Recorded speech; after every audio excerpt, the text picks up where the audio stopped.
JD Camp 26 here, just repairs and hobbies, and I'm going to show you the size of the different needles. This is a 2mm, which I forgot to mark. Sorry, guys. That's 2mm. This is 3mm. Let's do a better 3. And I'll show you. I'll draw a line here, showing you how small of a spray you can get with this airbrush above. Okay. So that's 2mm, and I hope you can see this. I'm going to zoom in the camera for you. This is 3mm. Okay, that's 3mm. So from here to here is 3mm, and that you measure that on your ruler. These are millimeters on this side, and this is 2mm. When you have a 2mm brush or less, you want to mix 50 to 70 paint to thinner, okay? So you put your paint in there, and you put 70% thinner on top of that, which is like 3/4, okay? Or you can put 3/4 and then another quarter to make,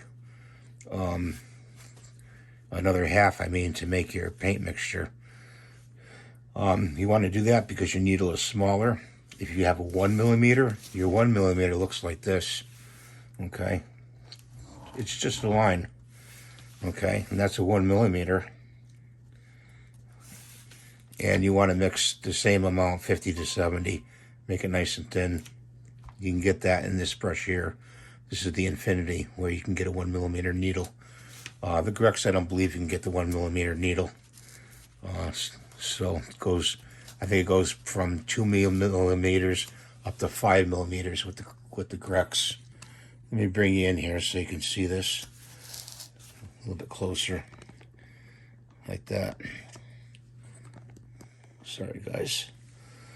So here's your 1mm. Nice fine line for a small detail. This is 2mm and 3mm. So that's why I have different brushes. I have this set for 2mm and this set for 3mm, but I also have a 1mm needle for this brush if I want to go really small detail, on a model and painting, or if you're doing artwork, you may be doing an intricate artwork like an eye or something like that. So I want to show you that. I hope this helps you. If you have any questions, please put them in the comments below. I thank you for watching, and you have a great day. See you next time.